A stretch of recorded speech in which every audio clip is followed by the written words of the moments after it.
The word Renaissance means to be reborn. It is used to describe an enormously important movement of cultural rebirth that began in Italy in the early 1300s, gradually spread northward to other European countries, and finally ended around 1650. The Renaissance was a unique period of history, an era when people actively sought to improve their own cultures by attempting to recapture some of the greatness of the long-forgotten civilizations of ancient Greece and Rome. The Renaissance was a time when new styles of art were developed, when the first Protestant religions were born, when big advances in science expanded basic understanding of our solar system and of human life itself. The Renaissance was also the time when books first became widely available, and was when the first great voyages of world exploration began.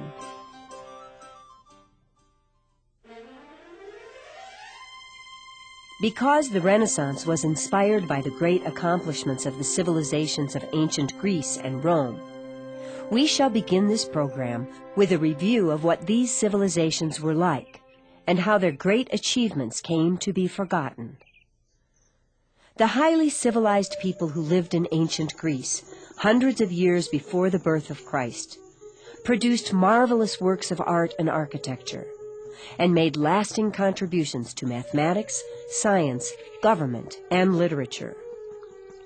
The Greek Empire developed along the Mediterranean and Black Seas, and at one time reached as far as India.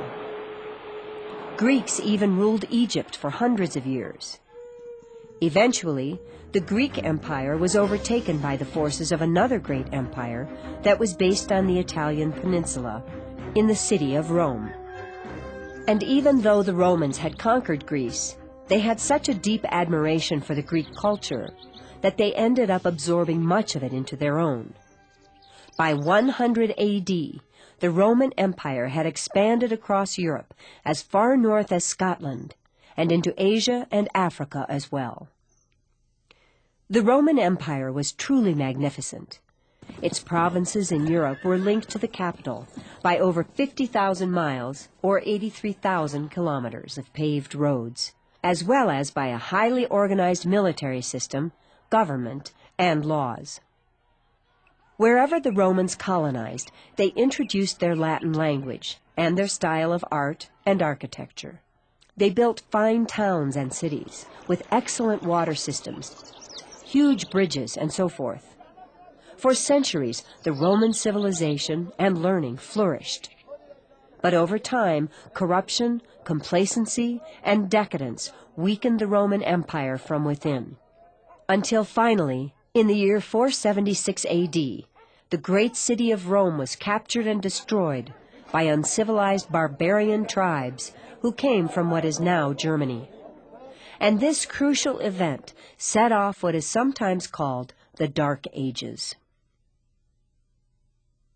The Dark Ages was when barbarians took control all across Europe. It is the first part of the Middle Ages, or medieval era, so called because it lies in the middle between the fall of Rome and the Renaissance. During the Dark Ages, the magnificent Greco-Roman culture declined and was almost forgotten. And it was not until the start of the Renaissance, 800 years later, that its greatness began to be rediscovered. To glimpse the process of cultural decline that occurred during the Dark Ages, it is interesting to look at what happened when Roman troops pulled out of their northernmost province of Britannia in order to defend their besieged capital far away to the south. With the land of Britain undefended, members of 4 different barbarian tribes crossed the North Sea and settled there. They built houses in the traditional architectural styles with which they were familiar. Their new villages were constructed using wood and thatch, and were quite primitive when compared to the Roman towns of stone, brick, and tile that came before them. That was because the engineering and mathematics skills that had made it possible for the Romans to build elaborate buildings Complex water and drainage systems, bridges, and so forth did not exist among the uneducated barbarians. And because the barbarians lacked many artistic skills possessed by the Romans as well, the artwork with which they adorned their buildings appeared fairly primitive by comparison. But it is important to note that although learning significantly declined during the Dark Ages, the Christian religion that the barbarians had acquired from Roman Catholic priests took hold across most of Europe. The Church ran a few schools, and monks managed to transcribe some of the crumbling books that had survived from the days of ancient Greece and Rome, so that the valuable knowledge they contained would not be lost to mankind forever. Most of these ancient texts would later be translated and reprinted during the Renaissance.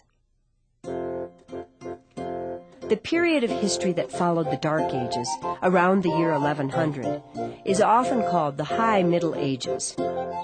This was a far more inspired era than the Dark Ages, and it is important to realize that it was people who had been influenced by the ideas and events of this period that founded the Renaissance. The High Middle Ages was the time when most of Europe's finest cathedrals and castles were built. It was also a time when the Roman Catholic Church exerted tremendous power over both kings and common folk alike. By the 1200s, more than 10% of the people of Western Europe led religious lives as Catholic monks, nuns, or priests. Back then, nearly everyone believed that, in and of itself, life on earth was of little value. Life was seen merely as a doorway leading either to the eternal pleasure of heaven or to the eternal misery of hell. Medieval artwork strongly reinforced these beliefs, taught Bible stories, and acted to inspire a deep sense of religious devotion among the mostly illiterate population of Europe. And perhaps it was because so much of the people's attention was focused on their inner spiritual lives at this time that much less energy was devoted to exploring and understanding the physical world that surrounded them. It was here in northern Italy that the first noticeable changes in the medieval way of doing things started to occur right around the dawn of the 14th century. This was the beginning of the Renaissance. During the medieval era, the study of theology, the study of God, was the most important branch of learning. But during the Renaissance, people began to pay more attention to earthly life, and the study of humanity, or humanism, became a major focus of scholarly attention. Renaissance humanists relied purely on reason, as opposed to such things as mysticism or astrology, to investigate subjects they believed might help them understand human life and solve the problems that faced mankind. To do this, they actively studied the civilizations of ancient Greece and Rome, because they believed that these civilizations had excelled in humanistic subjects. They dug through ruins for anything that remained of the long-forgotten classical cultures and marveled at the fabulous works of art and architecture they discovered. And Renaissance humanists traveled to distant monasteries in search of ancient books, for they believed that the wisdom of the past would provide the insights they needed to better understand mankind, the world, and the universe. When the Renaissance began in the early 1300s, the northern part of the Italian peninsula was dotted with a number of city-states.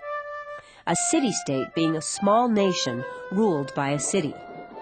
One of the best-known city-states was Venice, which had grown exceedingly wealthy and powerful due to its trade links with Asia. Another important city-state was Florence.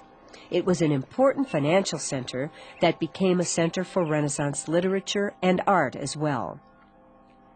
During the Renaissance, except for the papal states that were ruled by the Pope, the Italian city-states were ruled by upper-class families. Florence, for example, came to be ruled by the Medici family, owners of the largest banking empire in Europe.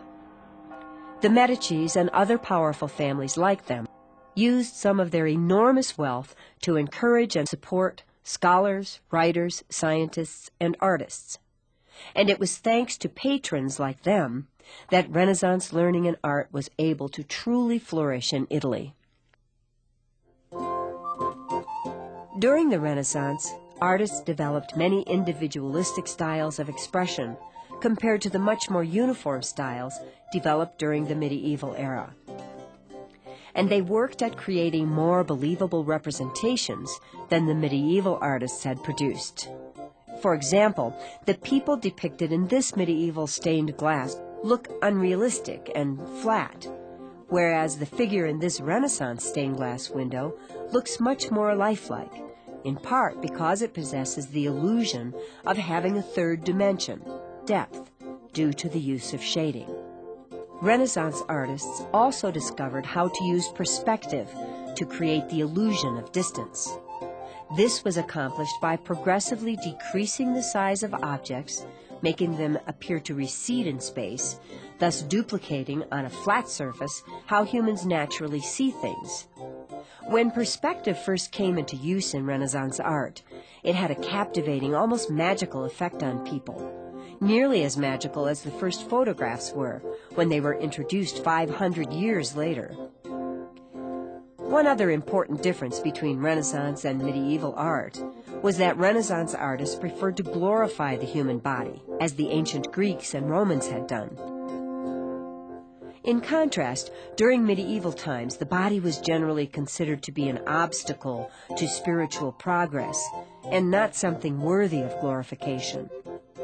But renewed interest in accurately portraying the human body in art during the Renaissance had an important effect on science as well, because it helped inspire the first in-depth investigation into the structure of the human body since the days of ancient Rome.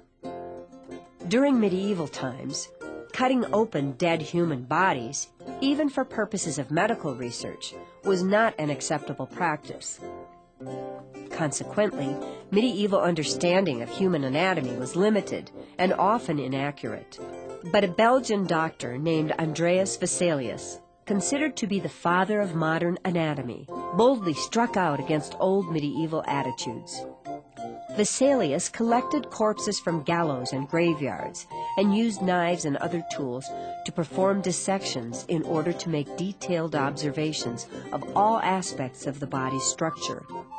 His thorough studies were assembled into a famous illustrated book that inspired many others to follow in his footsteps. And today, the study of human anatomy is the basis of modern medicine.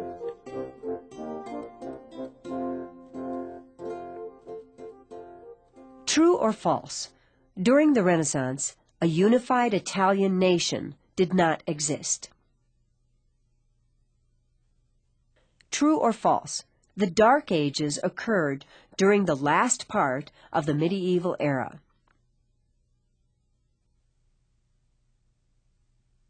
True or false? The Renaissance began in northern Spain.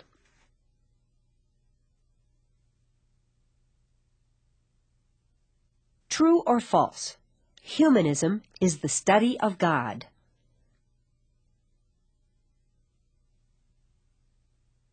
True or false? Perspective was rarely used in medieval art.